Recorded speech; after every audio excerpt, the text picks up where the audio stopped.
Hello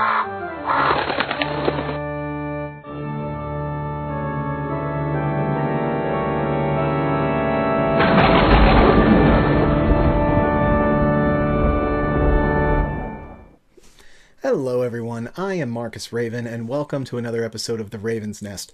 The unboxing videos are officially going to be referred to as cracking open such and such, and today we are cracking open Attack of the Jelly Monster from, and I'm sorry if I butcher this, Libellud Games.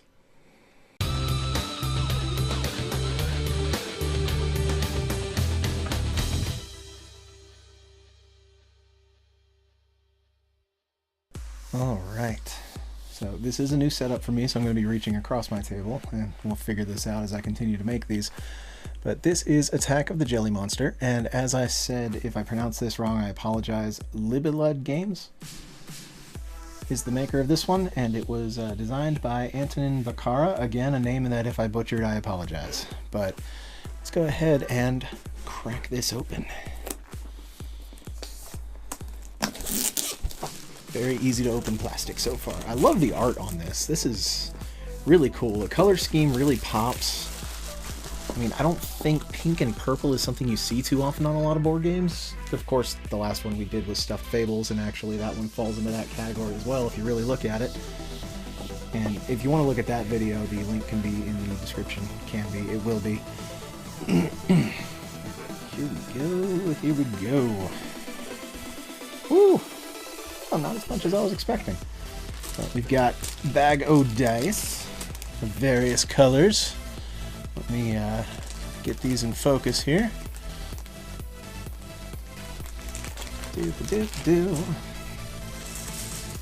Bag o' dice of various colors.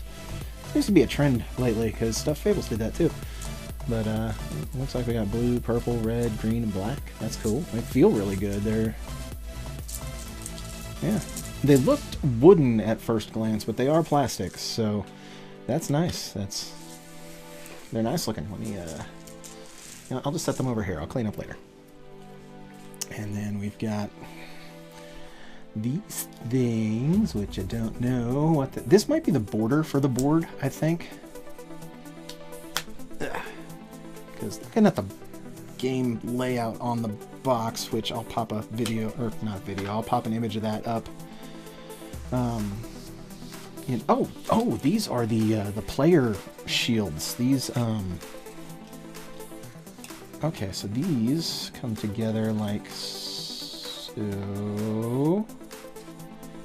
Okay, yes, correct, somehow. Okay, they may take some. Okay, I see. I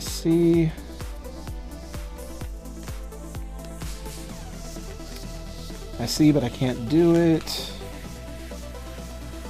Oh, for Pete's sake, come on.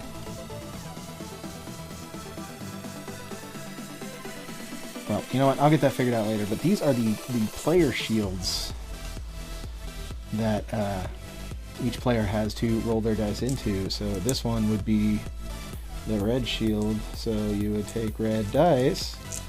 Now, I haven't looked at the rules yet for this. I've very shortly glanced at a PDF from the website. Didn't really get the full thing, but basically just... Whoa! Excellent. I will get the player shields folded up at some other point. I'm not going to worry about that right now.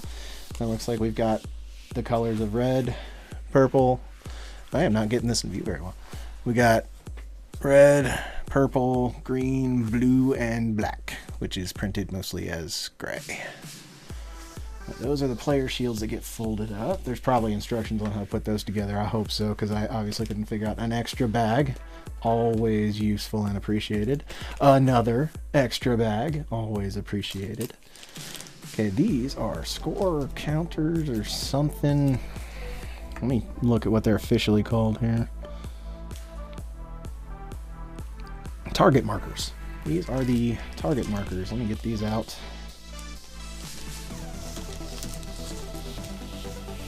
And these feel wooden. These are not plastic like the dice. These are wooden, so these are more like a meeple kind of thing, but they are the target markers of the board.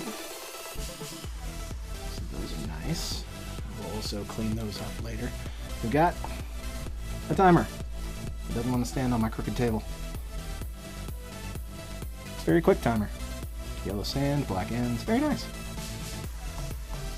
That is a very quick timer. This is supposed to be a very quick-natured game, so it says it takes 15 minutes to play. I am very much looking forward to that. We've got the instruction booklet, which you can find a PDF of this on their website. But yeah, there's a good look at the board and such. The instruction booklet's very vividly printed.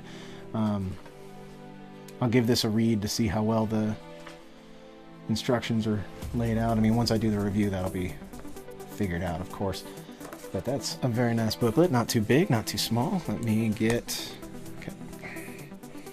Gravity, do your thing. Aha! Okay. Oh, look at that. Inside the box even. How cool is that? But there's the back.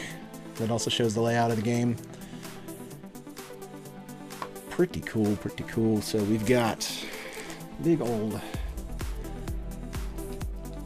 I've got to figure glare out someday.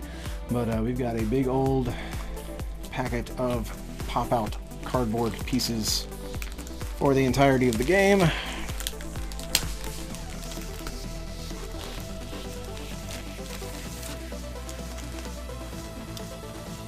So this here, these things out here are the scoring tokens of how many jelly points you get. This primarily is the board right here, but there are 3 segments here that pop out. And from what I did read of the instruction book online, depending on how many players you have is how many rings of the central board you use, because the smallest ring, from the looks of things, uses 5 sides, and then 6, and then 7, I believe. Let me count here. 1, 2, 3, 4, 5, 6. 1, 2, 3, 4, 5, 6, 7. Yes. So, depending on how many players you have, which this is a... Where is the player count? Is it on the front? I'm used to it being on the back. Oh, it's on the sides. Don't know if you can make that out, but the player count is 3 to 5 players. So 3 players would use the center, 4 would use the 6-sided, and then 5 players would use the full-size board. That's pretty much all the more I know right now. So I'm not going to dive into rules too much because that will come out with the review.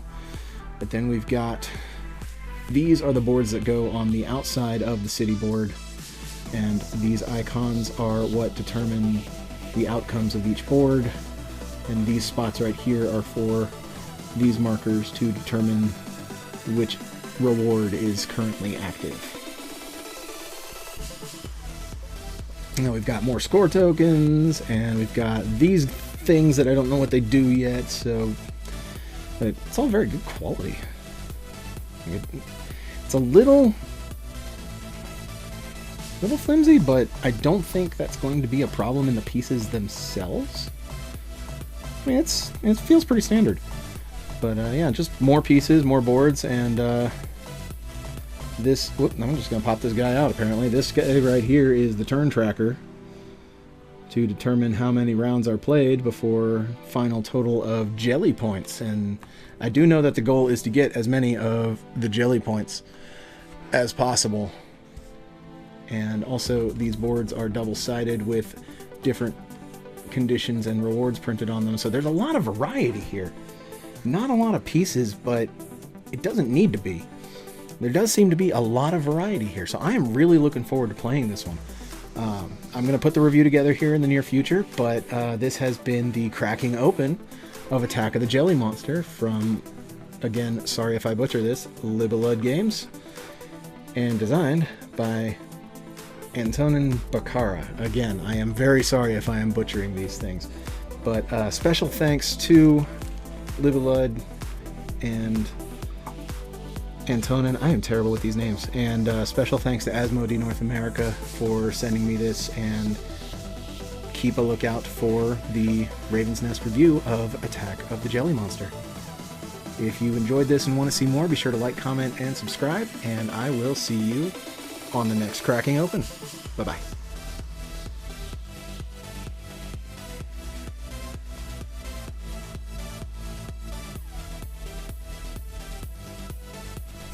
You will obey me, cardboard. Ha! Got it. I did it.